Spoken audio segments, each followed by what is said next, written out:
Kalau obrolannya tadi apakah juga menyangkut soal hubungan dengan PDIP, Pak? Dengan Mbak Puan tadi ngobrolin soal hubungan dengan PDIP belakangan ini, Pak.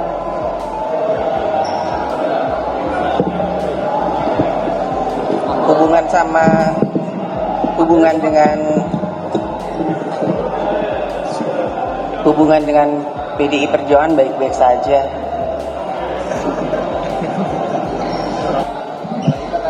Hubungannya hangat, Pak, antara Pak Jokowi dengan PDIP. Ya, hubungannya emang hangat, betul. Emang hangat. Dengan Mbak Puan hangat. Kalau dengan Ibu Megawati? Dengan Ibu apakah nantinya akan bakal pertemuan dengan Ibu Megawati setelah Mbak Puan? Ya belum, tapi akan apa ya? Ke depan saya kira akan baik-baik saja. Rakyat itu senang ya kalau melihat pemimpinnya itu rukun, kompak, dan harmonis. Senang, rakyat itu senang. Saya kira apa yang disampaikan Mbak Puan itu kan pernyataan yang normatif ya, mengajak untuk kita menyudahi apapun konflik dan dalam suasana bulan Ramadan, ya kan. Nah, cuma kan ketika itu ditanya ke responnya Pak Jokowi, yang kita simak kan siapa yang memulai. Jadi menurut saya ini sebuah respon yang tidak bijak. Jadi kalau Anda menganggap bahwa responnya Mbak Puan itu bijak, ya pernyataan Mbak Puan bijak, tapi responnya Pak Jokowi itu menurut saya masih tidak bijak, gitu kan. Terserah ya teman-teman PDIP, seperti yang Pak Jokowi sampaikan, kita juga sampaikan, Pak Jokowi ini hanya merespon, hanya merespon.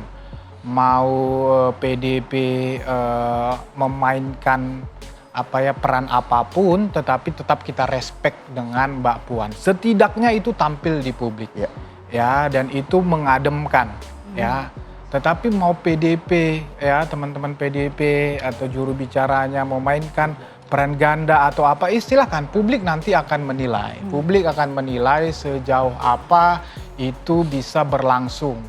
Ya, kita sekali lagi kita respect ya, dan kita berharap ke depan narasi-narasi yang menyudutkan, menyerang Pak Jokowi ini, khususnya dalam konteks kasus Hasto ini, kita berharap bisa dihentikan ya, karena ini sangat tidak produktif.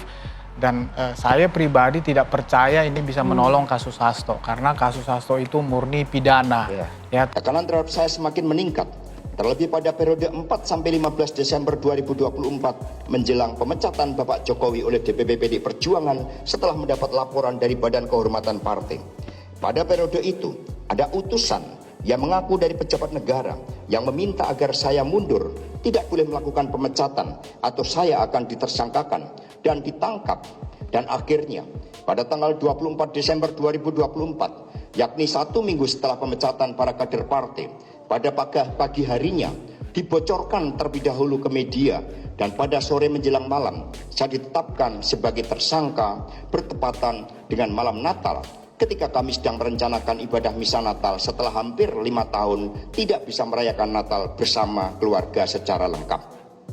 Tekanan yang sama juga pernah terjadi pada partai politik lain yang berujung pada penggantian pimpinan partai dengan menggunakan hukum sebagai instrumen penekan. Bahkan proses penetapan tersangka terhadap saya diwarnai pula oleh aksi demonstrasi oleh kelompok masyarakat yang tidak dikenal, aksi pemasangan spanduk yang menyerang partai, serta rekayasa gugatan untuk menggugat keabsahan pimpinan partai.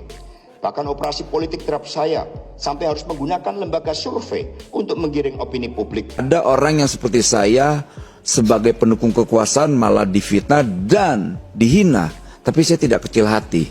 Bung Roy tahu ya kan, waktu saya diteroriskan, saya orang Kristen pertama di Republik ini yang diteroriskan, dan atas jabatan saya dicopot hak perdata saya. Tapi saya tidak kecil hati. Gara-gara membela sahabat itu. Membela kawan saya Munarman, FPI. Nah, untuk soal hal yang kayak begini, ini kan soal Hasto, ini kan soal sandra menyandra ya. Dia berharap Bu Mega bisa ikut dalam proses hukumnya dia. Ternyata Bu Mega juga tidak mau. Kemudian banyak cara yang lain, diadu domba antara Mega dan Pak Prabowo, nggak bisa juga. Adu lagi Prabowo dengan Pak Jokowi, nggak bisa juga. Akhirnya sebarlah hoak. Kita punya bukti besar. Sekarang bukti itu sudah kita simpan di Rusia, di bawah Makoni. Ternyata bohong juga. Jadi semua orkestrasi-orkestrasi yang disampaikan sebetulnya ini penyesatan terhadap kita yang selalu menonton drama-drama politik yang sebetulnya memalukan gitu.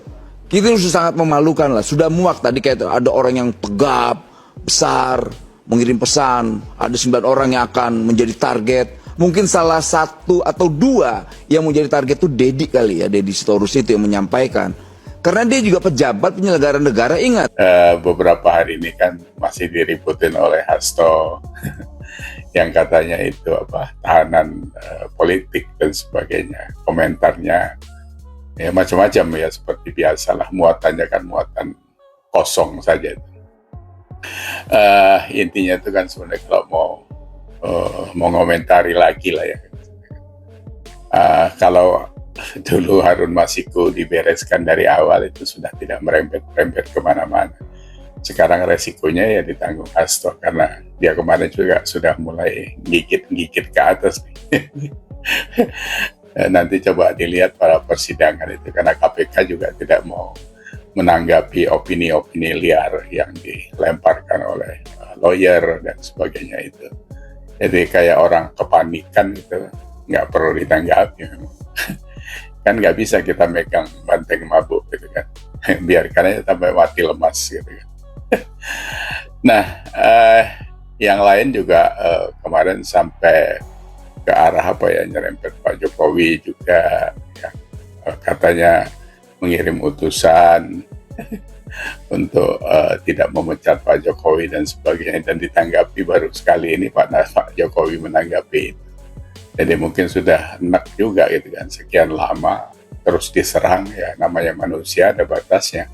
Seperti Pak Jokowi katakanlah, ya saya ada batasnya, kesabarannya itu ada batas.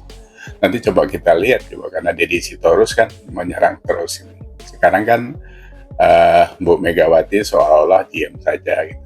Yang disuruh maju pasukannya nyerang. Nanti apa ya silakan kata Pak Jokowi, ditunggu. Kalau memang ada buktinya, sama seperti adili Jokowi yang menyuruh KPK untuk mengadili Jokowi.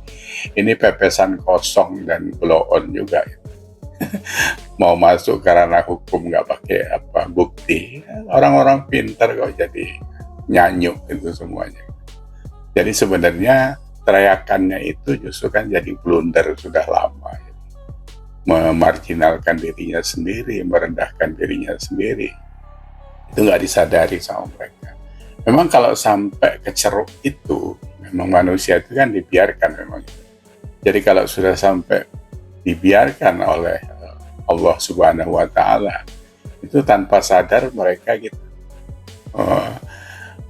teriak-teriak dengan segala macam itu, sebenarnya itu untuk ya balik ke dirinya sendiri.